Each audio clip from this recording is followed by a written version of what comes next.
greatly disappointed with my answer. I simply say to them what my rich dad said to me when I was a little kid. If you want to be rich, you need to be financially literate. That idea was drummed into my head every time we were together.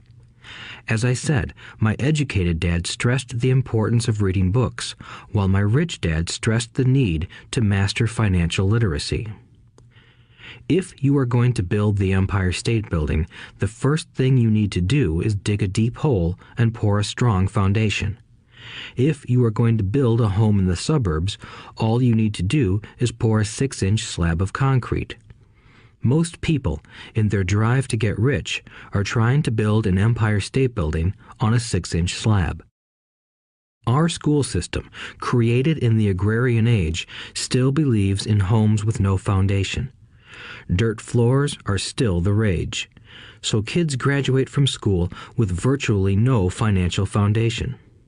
One day, sleepless and deep in debt in suburbia, living the American dream, they decide that the answer to their financial problems is to find a way to get rich quick. Construction on the skyscraper begins. It goes up quickly, and soon, instead of the Empire State Building, we have the Leaning Tower of Suburbia. The sleepless nights return. As for Mike and me in our adult years, both of our choices were possible because we were taught to pour a strong financial foundation when we were just kids. Accounting is possibly the most confusing, boring subject in the world, but if you want to be rich long term, it could be the most important subject.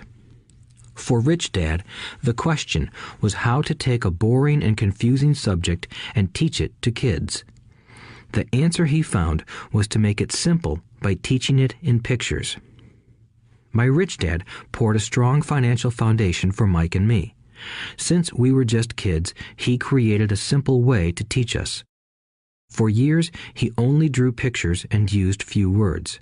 Mike and I understood the simple drawings, the jargon, the movement of money, and then in later years, Rich Dad began adding numbers. Today, Mike has gone on to master much more complex and sophisticated accounting analysis because he had to in order to run his empire. I am not as sophisticated because my empire is smaller, yet we come from the same simple foundation. Over the following pages, we will discuss those same simple line drawings Mike's dad created for us.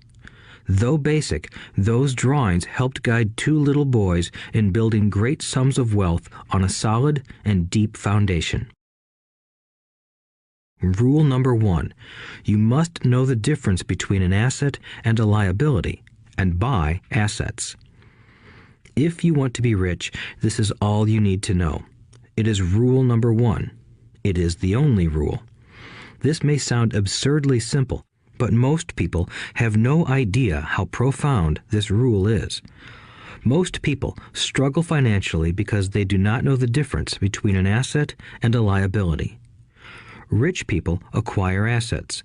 The poor and middle class acquire liabilities that they think are assets, said Rich Dad. When Rich Dad explained this to Mike and me, we thought he was kidding. Here we were, nearly teenagers, and waiting for the secret to getting rich. And this was his answer. It was so simple that we stopped for a long time to think about it. "What is an asset?" asked Mike. "Don't worry right now," said Rich Dad. "Just let the idea sink in. If you can comprehend the simplicity, your life will have a plan and be financially easy. It is simple. That is why the idea is missed." "You mean all we need to know is what an asset is, acquire them, and we'll be rich?" I asked. Rich Dad nodded his head. "It's that simple." "If it's that simple, how come everyone is not rich?" I asked. Rich Dad smiled. "Because people do not know the difference between an asset and a liability." I remember asking, how could adults be so misguided? If it is that simple, if it is that important, why would everyone not want to find out? It took Rich Dad only a few minutes to explain what assets and liabilities were. As an adult, I have difficulty explaining it to other adults. The simplicity of the idea escapes them because they have been educated differently. They were taught by other educated professionals, such as bankers, accountants, real estate agents, financial planners, and so forth. The difficulty comes in asking adults to unlearn or become children again.